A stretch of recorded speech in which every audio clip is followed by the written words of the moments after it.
Communal party है। तो मैं पूछना चाहती हूँ कि क्या आपके पाकिस्तान में जब पार्लियामेंट की कोई सेरेमनी होती है या कोई समारोह होता है, तो जितने भी हिंदू हैं, मान लीजिए 10 हिंदू हैं आपके पाकिस्तान में, तो क्या वहां पर भगवत गीता और हनुमान चालीसा पढ़ाया जाता है? नेवर। और हमारे नहीं, नेवर नेवर कहा ना आपने, पढ़ाया जाता है क्या? नहीं। नहीं। और हमारे हिंदुस्तान के प्रधानमंत्री पुरसुकून तरीके से आंख बंद करके कुरान की तिलावत सुने हैं। और इन पर अगर उंगली उठी, इन ऐसे प्रधानमंत्री पर अगर, उन मुसलमानों से पूछना चाहती हूँ कि अगर पानी की कभी दिक्कत हो जाए तो हिंदुस्तान में रहते हुए तो हिंदुस्तान की मिट्टी से ही वजू और तयम्मुम कीजिएगा ना, क्या पाकिस्तान से मिट्टी मंगवाइएगा? ये तो पॉसिबल नहीं है ना। हिंदुस्तान की मिट्टी से और खुदा कबूल करने को तैयार है। भाई मैं मरूंगी तो मैं हिंदुस्तान की मिट्टी पे दफनाई जाऊंगी ना। अरे बोलने पे वो बोल देंगे।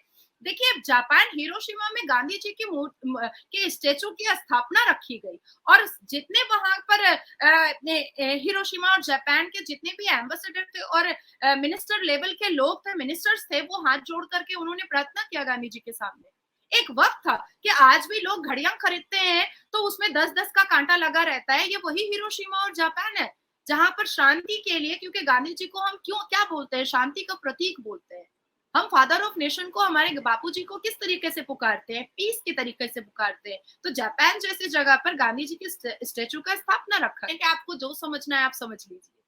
आप सोचिए कि इस भारत में ऐसे ऐसे जाहिल मौलवी मुल्ला है, ऐसे ऐसे पाखंडी मौलवी मुल्ला है जो औरतों को नीचे दबाने के लिए कुछ भी तरीके से ट्विस्ट एंड टर्न करने को तैयार है, किसी भी तरीके से। मैं जिस भी अनपढ़ जाहिल मुसलमान की तादाद बहुत ज्यादा है।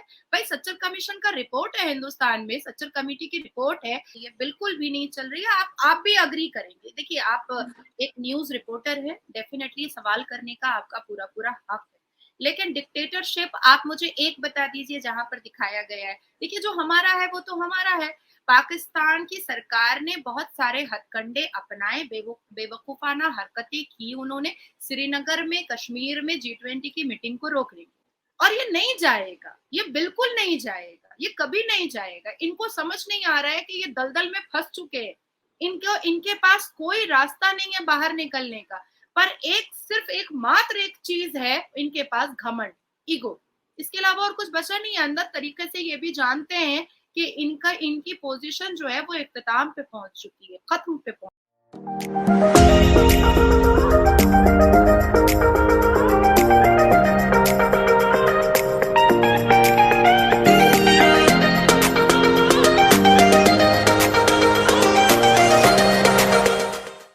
हेलो व्यूअर्स, आई एम हिवशनाज और आज हमारे साथ हमें ज्वाइन किया है यूट्यूब पे नाजिया इलाही खान, इंडिया की एक बहुत ही बहादुर बेटी ने, जो बहुत दफा पहले भी हमारे चैनल पे हाजिर हो चुकी है और बहुत ही कॉन्फिडेंटली हर बात का जवाब देती हैं। Thank you so much Nazia ji, आपने फिर से एक दफा टाइम निकाला मेरे और मेरे ऑडियंस के लिए। नमस्कार, अस्सलाम वालेकुम। वालेकुम अस्सलाम। अच्छा नाजिया जी, आज हम बहुत इंपॉर्टेंट मुद्दे पे बात करने जा रहे हैं। बहुत दिनों से करना चाह रही थी लेकिन डिले हो गया। तो हर तरफ पार्लियामेंट के अंदर गज़वा हिंद और अखंड भारत का जो बहुत बोल्ड स्टेटमेंट आ रहा है, जिस पे पाकिस्तानियों को सबसे ज़्यादा आग लगी हुई है, हर बंदा भड़क उठ रहा है और बहुत सारी जगहों पे एहतजाज चल रहे हैं। मुसलमान कम्युनिटी यहाँ पे तो खैर बहुत जोश और जज्बे के साथ सामने उभर के आ रही है। हिंदुस्तान के हवाले से क्या हालात चल रहे हैं और क्या है बेसिकली आपकी नज़र में? अखंड भारत का जो एक जज्बा देखा जा रहा है और जिस बारे में बात की गई है, साथ साथ ही पीएम मोदी जी ने प्रेज्ड किया था सावरकर जी के बारे में, और सावरकर जी के बारे में काफी चीजें बात बताई थी। अटल जी ने जिस तरह से सावरकर जी के बारे में बताया था, उस हिसाब से उन्होंने खूबसूरत अंदाज में बताया। अखंड भारत तो अखंड भारत ही है, इसको तो हम और ऊंचा और खूबसूरत होता हुआ देख रहे हैं। और पता है आजादी के बाद ऐसा एहसास हो रहा है कि सच में अब आजाद हुए हैं। आजादी के बाद अब ऐसा एहसास लग रहा है कि ब्रिटिश से अब मुक्ति मिली है, क्योंकि जिस पार्लियामेंट में हम बैठा करते थे या हमारे पार्लियामेंटेरियन बैठते थे, मेंबर ऑफ पार्लियामेंट्स बैठते थे, वो तो ब्रिटिश का बना हुआ था। अब अपना अपना खुद का एक पार्लियामेंट बना है और निहायत ही खूबसूरत है, जिसमें चाणक्य की बहुत सारी बातें बताई गई हैं, जिसके इनॉग्रेशन समारोह पर हर एक धर्मों की पूजा की गई है। जो पाकिस्तान हर रोज चिल्लाता है कि भाई ये जो भारतीय जनता पार्टी की हिंदुस्तान में सरकार है, ये मुसलमानों को देखना पसंद नहीं करती है, तो सूरह रहमान की सूरा हुई है, कुरान की तिलावत हुई है, और मोदी जी ने जितनी सुकून से और आंखें बंद करके जितनी मोहब्बत से सारे पूजा को उन्होंने सुना है और आदर और सम्मान दिया है, उतने ही इक्वालिटी के साथ उन्होंने कुरान की सूरह को भी पूरा सम्मान देते हुए सुना है। सीना गर्व से चौड़ा होता है, अपने आप में ना एक प्राउड फील होता है कि हम एक ऐसे देश में रहते हैं जहां पर कोई डिस्क्रिमिनेशन नहीं है, हम एक ऐसे देश में रहते हैं जहां पर इतनी मोहब्बत, इतना सम्मान, इतना प्यार, इतनी इक्वालिटी है। हम एक ऐसे देश में रहते हैं जहां पर बेटियों को सच में देवी समझा जाता है। हम एक ऐसे देश में रहते हैं जहां पर बेटियों को बढ़ने का, पढ़ने का, हवा में उड़ने का मौका दिया जाता है। किसी भी तरीके की कोई बंदिशें नहीं दी जाती है। मैं हमेशा कहती हूँ कि अगर आप कुछ बन करके कुछ करना चाहती हैं और अगर आप महविश एक मुस्लिम समुदाय से आती हैं, एक मुस्लिम कम्युनिटी से आती हैं, तो शायद आपके पाकिस्तान में आपको बहुत दिक्कतें आती होंगी कि आपका भी सपना होगा कि आप पायलट बन जाएं, आप एयर होस्टेस बन जाएं, आप बहुत खूबसूरत मॉडल बन जाएं, क्योंकि माशाल्लाह आप दिखती भी बहुत अच्छी हैं, बहुत अच्छी एक्ट्रेस बन जाएं। तो ये सारे सपने हम नहीं देख सकते हैं अगर हम मुसलमानों को खुश करने के चक्कर में रह जाएंगे। लेकिन हिंदुस्तान एक ऐसी जगह है जहां पर मुसलमान लड़कियां फ्लाइट उड़ा रही हैं, पायलट्स बन रही हैं, टीचर बन रही हैं, जज बन रही हैं, मजिस्ट्रेट बन रही हैं, डॉक्टर बन रही हैं, साइंटिस्ट बन रही हैं, और महिला ट्राइबल वुमेन यहाँ पर की प्रेसिडेंट ऑफ इंडिया है। तो ये अखंड भारत का जो स्लोगन है वो सच में इन तमाम चीजों को समेटता हुआ है कि यहाँ पर सिर्फ और सिर्फ उन्नति की बात की जाएगी, सिर्फ और सिर्फ भारत की तरक्की की बात की जाएगी, और भारत को अखंड करके एकता की बात की जाएगी। इतना खूबसूरत पार्लियामेंट है, इतना खूबसूरत है, मानो जैसा लगता है कि ना हम आंखों में एक सपना कभी जिंदगी में हमने देखा था और वो आज पूरा होता हुआ दिखाई दे रहा है। बहुत खुद में बहुत फक्र महसूस हो रहा है कि इस भारत की बेटी हूं मैं, और भारतीय जनता पार्टी के परिवार का हिस्सा हूं मैं, जिन्होंने हमेशा मुझे प्यार दिया है, सम्मान दिया है, मेरी बातों को सर्वप्रथम रखा है। और मतलब एक कोई भी डिस्क्रिमिनेशन या कोई भी एक्सक्यूजेस मैंने नहीं सुने हैं।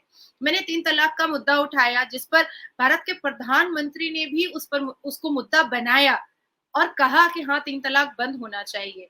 मैंने हमेशा कहा था कि औरतें जो हैं वो अकेले हज पे उनको जाना चाहिए। जब औरत अकेले बच्चा पैदा कर सकती है 9 महीना कोख में रख करके, तो वो हज पे क्यों नहीं जा सकती है। आज देखिए इतनी खुशी हो रही है मुझे, मैं आपको बयान नहीं कर सकती हूँ कि 2018 में सिर्फ 8 मुस्लिम औरतें हज पर गई थी, और ये कल का न्यूज है कि 4000 more than 4300 Indian Muslim women जो हैं वो अकेले हज पर जा रही हैं। मान लीजिए आने वाले 2-3 साल में लाखों 10 लाख औरतें जाएंगी, लेकिन देखिए यहाँ पर भी मुसलमान मौलवी मुल्लाओं ने, अभी थोड़ी देर पहले मैं एक और डिबेट में थी, तो मौलवी मुल्ला मतलब एकदम जैसे लग रहा था कि मुंह नोच लेंगे कि नहीं हमारा हदीस नहीं कहता है कि औरतें हज पर जाएंगी, तब तो भाई इंसान शराब पी लेगा, इंसान जना कर लेगा। भाई आप उनके लिए फतवा क्यों नहीं जारी करते हैं जो मुसलमान बलात्कार करता है? आप उनके लिए फतवा क्यों नहीं जारी करते हैं जो मुसलमान तलाक देता है? आप उनके लिए फतवा क्यों नहीं जारी करते हैं जो अच्छी खासी बीवी होने के बावजूद भी 4-4 शादियां करता है? आप उनके लिए फतवा क्यों नहीं जारी करते हैं उन मुसलमान मर्दों के लिए जो शराब पी करके बार और डिस्को में नाश्ता गाता है? आप उनके लिए फतवा क्यों नहीं जारी करते हैं जो हिंदू लड़कियों से शादी करता है, जो हम कलमा लड़कियों को चूज नहीं करता है? आप शराब नवेशी को और जना को आप मिला रहे हैं हज पे जाने से। मतलब जो क्राउन प्रिंस है सऊदी अरबिया का, जो इस कॉपरेशन के लिए तैयार है, जो ये पूरी जिम्मेदारी रिस्पॉन्सिबिलिटी ले रहा है लिखित रूप में कि भाई हम रिस्पॉन्सिबिलिटी ले रहे हैं कि जो भी और खवातीन अकेले यहाँ पर हज पर आएंगी उनको पूरा पूरा हेल्प और कॉपरेशन मिलेगा। किसी भी तरीके की कोई भी जरूरत उनको होगी, हमारी टीम, हमारे सरकार उसके लिए खड़ी रहेगी। भाई जो औरत 9 महीना पेट में बच्चा रख करके सारे काम कर देती है तुम्हारे घर के, तुम्हारी तीमारदारी कर देती है, तुम्हारे माँ बाप की तीमारदारी कर देती है, वो अकेले हज पे नहीं जाती है। अल्लाह के घर जाने की बात हो रही है, इतना बड़ा पाक मुकद्दस जगह जाने की बात हो रही है, उसको ये मौलवी मुल्ला किससे मिला देते हैं? शराब से मिला देते हैं। आप सोचिए, ये खड़े जहन्नमी है। तब मैंने उनसे कहा कि इस्लाम ने तो हमें हमें इक्वालिटी का दर्जा दिया है। इस्लाम पूरे 30 पारे ने कहीं पर भी जेंडर इनइक्वालिटी की तो बात नहीं कही है। सूरे अन-निसा में साफ लफ्जों में कहा गया है कि मर्द और औरत यकसा हैं। ये तो सूरे अन-निसा की बात है ना, ये तो कुरान की बात है ना। तो एक इस्लामिक स्कॉलर, मेरे पास प्रूफ है, मैं आपको दे सकती हूँ कि इस्लामिक स्कॉलर ने कहा है कि जो चीजें कुरान में पूरी नहीं है वो हदीस में पूरी की गई है। मतलब उन्होंने कह दिया कि कुरान पूरा नहीं है, नाउजुबिल्लाह। तो मैंने उनसे कहा कि आपका कहना है कि कुरान पूरा नहीं है, तो वो कह रहे हैं कि आपको जो समझना है आप समझ लीजिए। आप सोचिए कि इस भारत में ऐसे ऐसे जाहिल मौलवी मुल्ला है, ऐसे ऐसे पाखंडी मौलवी मुल्ला है जो औरतों को नीचे दबाने के लिए कुछ भी तरीके से ट्विस्ट एंड टर्न करने को तैयार है, किसी भी तरीके से। मैं जिस भी अनपढ़ जाहिल मुसलमान की तादाद बहुत ज्यादा है। भाई सच्चर कमीशन का रिपोर्ट है, हिंदुस्तान में सच्चर कमेटी की रिपोर्ट है कि हिंदुस्तान में जो मुसलमान है वो दलितों से भी नीचे है, पढ़ाई में, शिक्षा में दलितों से भी नीचे है। आप हिंदुस्तान के मुसलमान को 7 कलमा पढ़ने के लिए बोलिएगा, वो नहीं पढ़ पाएगा। आप हिंदुस्तान के मुसलमानों को आप पाड़ा गली मोहल्ला में जाकर के कहिएगा कि तुम ठीक है अल्हम्दुलिल्लाह पूरा पढ़ के सुना दो। आप मुसलमान को कहिएगा कि सूरह रहमान ने क्या कहा है बता दो। आप मुसलमान को आकर के हिंदुस्तान में पूछिएगा कि अच्छा ठीक है अत्तहियात क्या है वो बता दो, अत्तहियात में क्या कहा गया है वो बता दो। वो नहीं बताएगा, वो आपको नहीं बता पाएगा कि अत्तहियात क्यों बना, ये सूरह बनी क्यों है, वो ये भी नहीं बता पाएगा आपसे। आपको 3 कलमा याद नहीं है, जो हर वक्त 5 वक्त की नमाज में 3 कलमा इस्तेमाल में आता है। हम 5 वक्त नमाज मुकम्मल नहीं कर सकते हैं अगर हमें अत्तहियात ना याद हो और हमें 3 कलमा ना याद हो। वो 3 कलमा के मायने नहीं पता है यहाँ के मुसलमानों को। और ये फतवा जारी करते हैं कि भाई लड़कियां औरतें अगर अकेले जाएंगी हज पे तो उनका हज पूरा नहीं होगा। भाई ये अथॉरिटी की पोजीशन में आपको डालने की जिम्मेदारी किसने दी है? जब कुरान कह रहा है इक्वालिटी की बात, तो आपने इनइक्वालिटी की बात कैसे कह दी? तो देखिए, मुझे तो बहुत अच्छा लग रहा है कि आज इस सरकार की वजह से मर्द और औरत को इक्वल फुटिंग का दर्जा मिला है। एकदम शाना बशाना लग करके चलने का, अपने आप को आगे बढ़ाने का दर्जा मिला है। अखंड भारत इन सारी चीजों को लेकर के बताया गया है। अखंड भारत का मतलब यही होता है कि हर एक व्यक्ति इस धरती पे रहने वाला, हर एक व्यक्ति का बराबर का हक है आगे बढ़ने का, पढ़ने का। देखिए हमारे हिंदुस्तान की मिट्टी के बारे में कुछ लोग हैं जो बहुत अजीब बोलते हैं, कुछ मुसलमान लोग हैं, जैसे हमारे पश्चिम बंगाल की एक मेंबर ऑफ पार्लियामेंट है नुसरत रूही जहान, जिन्होंने हिंदू से शादी की है। मुझे इससे कोई प्रॉब्लम नहीं है, ये उनका व्यक्तिगत मामला है। पर उन्होंने पार्लियामेंट में जाकर कहा कि हिंदुस्तान की मिट्टी इतनी अच्छी नहीं है कि उस पर बुलेट ट्रेन चला दिया जाए। पर चला के दिखा दिया गया, वंदे भारत चला के दिखा दिया गया। ठीक है, तो मैं कहती हूँ कि भाई कुरान कहता है कि अगर पानी की कमी है तो मिट्टी से वजू करके आप नमाज पढ़िए, हम आपकी नमाज को पूरा करेंगे। तो मैं उन मुसलमानों से पूछना चाहती हूँ कि अगर पानी की कभी दिक्कत हो जाए तो हिंदुस्तान में रहते हुए तो हिंदुस्तान की मिट्टी से ही वजू और तयम्मुम कीजिएगा ना, क्या पाकिस्तान से मिट्टी मंगवाइएगा? ये तो पॉसिबल नहीं है ना। हिंदुस्तान की मिट्टी से और खुदा कबूल करने को तैयार है। भाई मैं मरूंगी तो मैं हिंदुस्तान की मिट्टी पे दफनाई जाऊंगी ना। आज मेरे वालिदैन का इंतकाल होगा तो वो हिंदुस्तान की मिट्टी पे दफनाए जाएंगे ना। तो मैं क्यों ना संविधान से मोहब्बत करूं, मैं क्यों ना हिंदुस्तान की मिट्टी से मोहब्बत करूं। तो यही है अखंड भारत। ऐसे कि नाजिया जी, और जिस कुरान की आप बात कर रही हैं उसके अंदर ये भी मेंशन है कि जिस मुल्क में रहो उस मुल्क से मोहब्बत करना भी आपको सवाब कमाने के बराबर है। फिर आपने अखंड भारत की बात की, तो आपको नहीं लगता कि अखंड भारत एक ऐसा नाम है, एक ऐसा गजवा हिंद बना हुआ है जो लोगों से अपनी पावर के थ्रू राइट्स खींच रहा है? जिस तरह आजाद कश्मीर को अपने मैप में शो करवाया, तमाम उन हिस्सों को जो अलग हैं उनसे, उनके नहीं है, उनको अपना बना लिया कि ये हमारा है, ये हमारा हिंदुस्तान है। अब इसको देखो, ये ऐसे पोर्ट्रे किया गया। नहीं, किसी भी तरीके की कोई भी डिक्टेटरशिप यहाँ तो चल नहीं रही है, बिल्कुल भी नहीं चल रही है। आप भी अग्री करेंगे। देखिए, आप एक न्यूज रिपोर्टर है, डेफिनेटली सवाल करने का आपका पूरा पूरा हक है, लेकिन डिक्टेटरशिप आप मुझे एक बता दीजिए जहां पर दिखाया गया है। देखिए, जो हमारा है वो तो हमारा है। पाकिस्तान की सरकार ने बहुत सारे हथकंडे अपनाए, बेवकूफाना हरकतें की उन्होंने, श्रीनगर में, कश्मीर में G20 की मीटिंग को रोकने के लिए। पर क्या ऐसा हुआ? नहीं हुआ। मीटिंग बहुत सक्सेसफुल रही।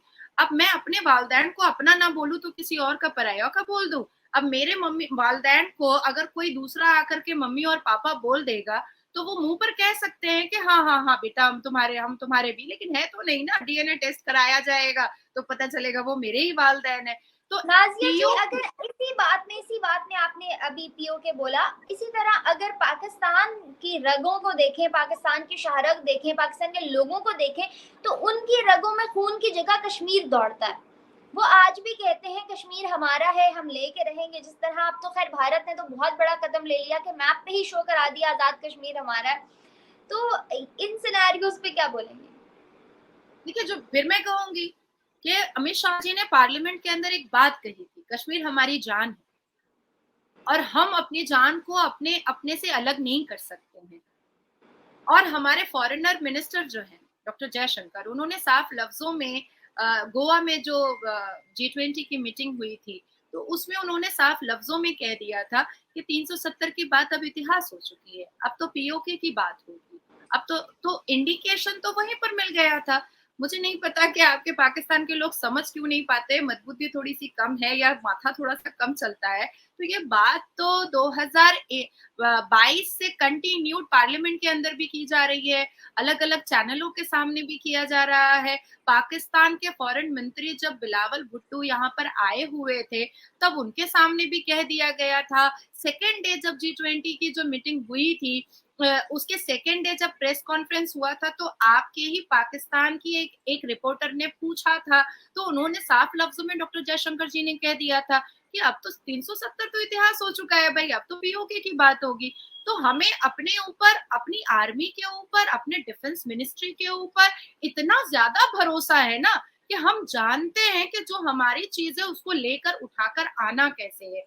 देखिए, पाकिस्तान को बहुत जोर मिर्ची लगी है और समूची पाकिस्तान मिर्ची नहीं इस लगी है। वक्त पाकिस्तान नाजिया जी, इस वक्त पाकिस्तान कमजोर हालात में है और इसी वक्त में जो है आजाद कश्मीर का जिक्र हो रहा है कि हम लेके रहेंगे, अखंड भारत में उसको शो भी करवा दिया गया। आपको नहीं लगता पाकिस्तान की कमजोरी का फायदा उठाया जा रहा है? नहीं, जब हिंदुस्तान कमजोर हालात में था तभी तो पाकिस्तान ने अजमल कसब भेजा था ना। उसको तो पता था कि मौन भरत की सरकार है। और आज भी पाकिस्तानी बहुत मिस करते हैं कि कांग्रेस की सरकार क्यों चली गई, क्योंकि तब तो अजमल कसब के लिए समुद्र का रास्ता खोल दिया गया था ना। अब तो ऐसा, अब तो चीटी आने का रास्ता भी नहीं खोला जा रहा है। तो बड़ा दर्द हो रहा है, बड़ी परेशानी हो रही है। हम इंतजार करें। और आपको क्या लगता है, मैं आपसे पूछती हूँ, आप तो पाकिस्तान की वोटर है, आपकी पैदाइश पाकिस्तान है। पाकिस्तान के जो हालात है, पाकिस्तान की जो गुर्बती है, पाकिस्तान में जो भीख मांगने का जो हालत हो गया है, पाकिस्तान में जो आलू बैंगन चोरी कर रहे हैं जनता, पाकिस्तान में अपने ही फॉर्मर प्राइम मिनिस्टर के घर से कोकीन बरामद किया जा रहा है, पाकिस्तान के जो मौजूदा सिनेरियो है उससे क्या आप खुश हैं? क्या आपको लग रहा है कि पाकिस्तान बहुत तरक्की में आ जाने वाला है? पाकिस्तान तो धीरे धीरे खाली हो रहा है। वहां के युवा यंगस्टर्स जो है वो तो भाग जाने की कोशिश में लगे हुए हैं, वो तो दुबई और शारजा जा रहे हैं। आपको क्या लगता है कि पाकिस्तान में अब बहुत ज्यादा एम्प्लॉयमेंट आ जाएगा? पाकिस्तान में बहुत बड़ी बड़ी फैक्ट्रीज बन जाएगी, पाकिस्तान में एजुकेशन को बहुत इम्प्रूव किया जाएगा, पाकिस्तान में शांति आ जाएगी जो जिन्ना के वक्त से नहीं आ पाई, वो अब क्या आएगी? आपके पास अगर चंद पैसे आज दे दिए जाए ना, आप फिर न्यूक्लियर बॉम्ब की धमकी आपकी सरकार देगी। अगर कोई मदद करने को आगे भी बढ़ जाएगा ना तो भी न्यूक्लियर बॉम्ब का धमकी आ जाएगा। आप सोचिए ना कि क्यों पूरी दुनिया ने पाकिस्तान को किनारा कर दिया है। पूरी दुनिया क्यों नहीं चाहती है इसके साथ बैठना? अब कोई तो वजह होगी ना। चलिए, हिंदुस्तान और पाकिस्तान का तो हमेशा रहा, लेकिन क्यों बाकी लोग क्यों छोड़ दिए हैं? और आज की न्यूज ने तो और भी चार चांद लगा दिया है कि भाई अब तो नए पार्लियामेंट की तारीफ चाइना भी कर रहा है, 60,000 वीजा का भी प्रपोजल दे दिया है। पूरे पूरे रेशियो के साथ वो चाइना जो है वो इंडिया के न्यू पार्लियामेंट को लेकर के, अखंड भारत को लेकर के, वहां की इनॉग्रेशन समारोह को लेकर के तारीफ का भंडार लगा दिया है। तो अब पाकिस्तान की सरकार का आका भी अब हिंदुस्तान की तारीफ कर रहा है। देखिए, हम तो किसी को बोले नहीं ना कि आप मेरी तारीफ कीजिए। देखिए, पापुआ में जाकर के जो भारत के प्रधानमंत्री का जो पैर छुआ गया, उनसे आशीर्वाद लिया गया, ये तो किसी ने बोला नहीं था उनको। ये तो उनकी इमोशनल फीलिंग आई कि हमको ऐसा करना है। उनको ऐसा फील हुआ कि ये आदमी सच में ऐसा है कि हम कर सकते हैं। सिडनी में उनको द बॉस बोला गया, हमारे भारत के प्रधानमंत्री को। तो हमने तो कुछ बोल नहीं दिया था कि आपको द बॉस बोलना है, और वो इतने इतने तो कमजोर नहीं है कि हमारे बोलने पे वो बोल देंगे। देखिए, जापान हिरोशिमा में गांधी जी के स्टेचू की स्थापना रखी गई, और जितने वहां पर हिरोशिमा और जापान के जितने भी एम्बेसडर थे और मिनिस्टर लेवल के लोग थे, मिनिस्टर्स थे, वो हाथ जोड़ करके उन्होंने प्रार्थना किया गांधी जी के सामने। एक वक्त था कि आज भी लोग घड़ियां खरीदते हैं तो उसमें 10-10 का कांटा लगा रहता है। ये वही हिरोशिमा और जापान है जहां पर शांति के लिए, क्योंकि गांधी जी को हम क्यों क्या बोलते हैं, शांति का प्रतीक बोलते हैं। हम फादर ऑफ नेशन को, हमारे बापूजी को किस तरीके से पुकारते हैं, पीस के तरीके से पुकारते हैं। तो जापान जैसी जगह पर गांधी जी के स्टेचू का स्थापना रखा गया। तो ये किसने किया? ये भारत के प्रधानमंत्री ने किया। वो चाहते तो मना कर सकते थे, पर उन्होंने तो मना नहीं किया। तो ये चार्म है, ये ग्लैमर है, और ये ग्लैमर, ये चार्म, ये पॉपुलैरिटी, ये इतना ज्यादा उनका उनका उत्साह ये ऐसे नहीं आ रहा है। लोग देख रहे हैं, ये पूरी दुनिया की निगाहें टिकी हुई है कि वाकई में ये आदमी काम कर रहा है। ये अपने हिंदुस्तान की तरक्की के लिए दिन रात एक करके रखा हुआ है। और इसके कैबिनेट में जितने लोग हैं, इसके छोटे से छोटे वर्कर को उठा लीजिए और बड़े से बड़े मंत्री को उठा लीजिए, सब इक्वली काम कर रहे हैं। आज अभी रात का 11 बज रहा है, आपने मेरे से कहा, मैंने कहा हाँ करते हैं डिबेट, कोई दिक्कत नहीं है। मैंने तो नहीं कहा मुझे सोना है।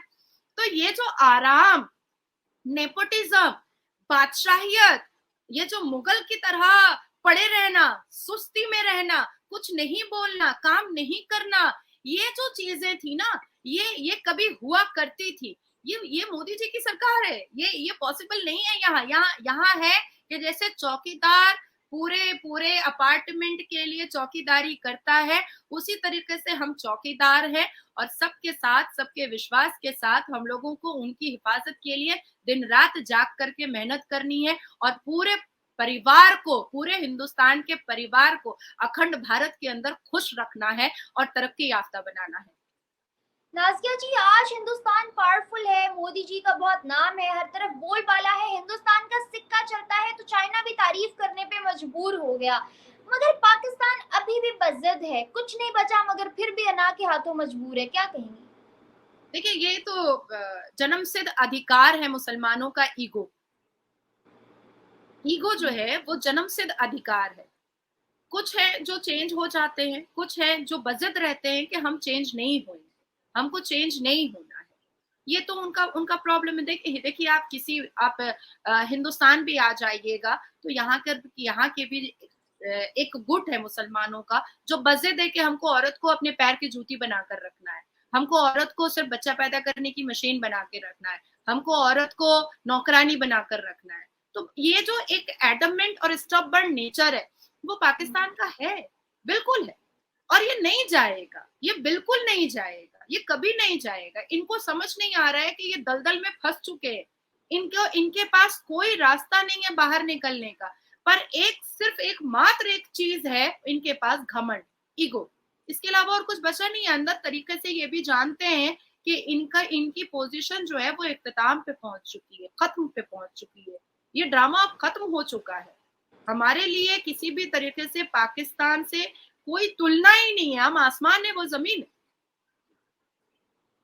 नाज़िया जी, अगर चाइना की बात करें तो चाइना हमेशा से पाक चीन दोस्ती के नारे लगाता आया है। पाकिस्तान को भी बड़ा घमंड था चीन की दोस्ती पे।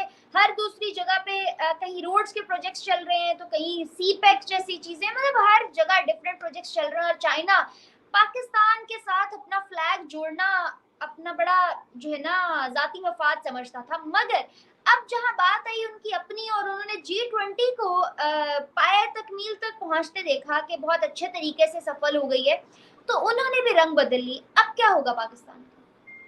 देखिए, मैं तो शुरुआत यहाँ से करूंगी कि चाइना को आका समझने वाला कभी ये नहीं झांक कर देखा कि चाइना में औरतें बड़ी बेबाक होती हैं, बड़ी इंडिपेंडेंट होती हैं, औरतों का एक मर्तबा होता है, तो पाकिस्तान में औरतों को इतना डिप्राइव करके, इतना मजबूर करके क्यों रखा जाता है, पता नहीं इतना ज्यादा रुलाया क्यों जाता है।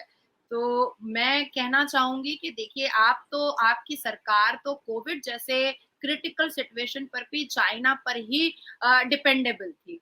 अब देखिए, अल्लाह अल्लाह खैर सल्ला, अल्लाह ही बचाए पाकिस्तान को। मैं तो जरूर कहूंगी कि अल्लाह ही बचाए पाकिस्तान को। पर घमंड जो होता है ना, वो टूटता है। ये तो खुदा ने भी कहा है, ये तो खुदा के रसूल ने भी कहा है कि घमंड एक ऐसी चीज है जो इंसान को तोड़ करके नेस्त नाबूद बर्बाद कर देती है। घमंड एक, तकब्बुर एक ऐसी चीज है जो खुदा और खुदा के रसूल को भी पसंद नहीं है। घमंड एक ऐसी चीज है जो आपको बर्बाद करके आपको कहीं का नहीं छोड़ती है। तो ये जो इनको सामने में अजर मिल रहा है, नतीजा मिल रहा है, ये इनको इनके घमंड का मिल रहा है। और मैं सिर्फ पाकिस्तान के मुसलमानों को नहीं कहूंगी, मैं हर एक उस व्यक्ति को कहना चाहूंगी जिसको घमंड है। चाहे ख्वाह वो किसी को अपने मर्द होने का घमंड है, किसी को अपने बहुत तरक्की याफ्ता होने का घमंड है, किसी को अपने बहुत खूबसूरत होने का घमंड है, किसी को अपनी बहुत पॉपुलैरिटी का घमंड है, किसी को अपने बहुत शरीफ होने का घमंड है। ख्वाह वो किसी भी अंदाज में हो, घमंड घमंड नेस्त नाबूद और चकनाचूर बर्बाद होता है। और सामने वाले व्यक्ति जो जो घमंड में मुब्तला होता है, उसको बर्बाद कर देता है। और आज पाकिस्तान उसकी जिंदा मिसाल है। देखिए, कुरान की कही हुई एक भी बात कभी जिंदगी में गलत हो नहीं सकती है। मैं कुरान को बहुत मानती हूँ, मैं हदीयत हदीस वगैरह पे मैं बिलीव नहीं करती हूँ। मैं 30 पारे से बे इंतहा मोहब्बत करती हूँ। और 30 पारे ने इस बारे में बताया कि आप जैसा बोएंगे आप वैसा पाएंगे, जिसको हम एक कोर्ट में भी कहते हैं कि कर्मा इज अ बूमेरैंग। तो घमंड ने पाकिस्तान को बर्बाद कर दिया है। और अब वक्त नहीं है संभलने का। देखिए, एक होता है ना कि हम थोड़ा सा गुनाह करते हैं तो हमें समझ में आ जाता है कि भाई हमने गुनाह किया था, हम इस माफी की तलाफी कर लेते हैं। खुदा ने कहा है कि भाई हमसे माफी मांगो, हम माफ करेंगे। ये तो खुदा कहता है कि तुम हमसे माफी मांगो, हम माफ करेंगे। तो अब ऐसा है कि कोई इंसान अपने सर तक गुनाह गुनाह को लेकर के डूब चुका है, तो अब तो खुदा भी कहेगा ना कि कैसे माफ करे भाई तुमको, कहां से माफ करे अब तुमको। कहने को इस्लामिक कंट्री है, एक चीज ऐसी बता दीजिए जो कुरान के हिसाब से पाकिस्तान में हुआ, एक चीज ऐसी बता दीजिए। Exactly, I am speechless here. बहुत सी ऐसी चीजें हैं जो कि पाकिस्तान में बिल्कुल ऑपोजिट हो रही हैं। लोगों की जुबानों से उनके एक्ट मैच नहीं कर रहे। वो अपने लिबास से तो मुसलमान दिखते हैं मगर अपने अखलाक से मुसलमान नहीं दिखते, जो कि बहुत बड़ा फ्लॉ है। देखिए, नाजिया जी, मैं आपसे एक चीज और कहना चाहूंगी कि भारत के प्रधानमंत्री पर कोई भी मुसलमान, मैं I am not talking about only Pakistani मुसलमान, कोई भी मुसलमान अगर ये कहता है कि ये बहुत कम्युनल पार्टी है, तो मैं पूछना चाहती हूँ कि क्या आपके पाकिस्तान में जब पार्लियामेंट की कोई सेरेमनी होती है या कोई समारोह होता है, तो जितने भी हिंदू हैं, मान लीजिए 10 हिंदू हैं आपके पाकिस्तान में, तो क्या वहां पर भगवत गीता और हनुमान चालीसा पढ़ाया जाता है? नेवर। हमारे नहीं, नेवर नेवर कहा ना आपने, पढ़ाया जाता है क्या? नहीं। नहीं। पर हमारे हिंदुस्तान के प्रधानमंत्री पुरसुकून तरीके से आंख बंद करके कुरान की तिलावत सुने हैं। और इन पर अगर उंगली उठी, इन ऐसे प्रधानमंत्री पर अगर उंगली उठती है, तो मुझे लगता है कि खुदा उस उंगली को तोड़ने के लिए हाजिर है। लिटरली मेरे गूज़बम्प्स खड़े हो रहे हैं। तो obviously you guys should be proud of him. और इस वक्त ना सिर्फ आप लोग बल्कि पूरी दुनिया ही उनकी बहुत ज्यादा तारीफ कर रही है। अच्छा Nazia ji, last but not the least, आपने बात की आजाद कश्मीर की कि वो भारत लेकर रहेगा, 2 साल से हर जगह उसका जिक्र हो रहा है। तो कब तक का प्लान है आपका भारत लेने का? क्योंकि कुछ रोज पहले मुझे एक जर्नलिस्ट ने कहा था 2023 का खत्म होते होते आप भी यहाँ और मैं भी यहाँ, भारत जो है आजाद कश्मीर लेकर आजाद करवा के दिखाएगा। आप लोगों ने उसे ऑक्युपाई कर रखा है। इस तरह बहुत लाइव उन्होंने मुझे ये धमकी, इस तरह से धमकाया। आप क्या कहेंगे इस पर? देखिए, हम तो करके दिखाते हैं। मुझे नहीं पता कि किस जर्नलिस्ट ने ये बात आपको धमकी के अंदाज में दिया है, उसके लिए मैं माफी चाहती हूँ आपसे। देखिए, भारत जो है ना, वो हमेशा, अब का जो नया भारत है, मैं वो मौन व्रत की बात नहीं कर रही हूँ। अब का जो ये नया भारत है, जो बहुत तरक्की याफ्ता भारत है, जिसकी तारीफ दुनिया के हर कोने में हो रही है, ये किसी को मुंह से बड़बड़ बोल करके अपनी तारीफ नहीं करवाता है, ये अपने काम पर निर्भर करता है और अपने काम पर बिलीव करता है। आज मोदी जी का काम था, जो उनको द बॉस करके लोग पुकारते हैं, जो उनको लोग इतना प्रेस करते हैं, इतना अप्रिशिएट करते हैं और उनको इतनी ज्यादा पॉपुलैरिटी मिलती है।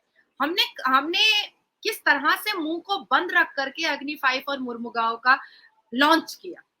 हम चाहते तो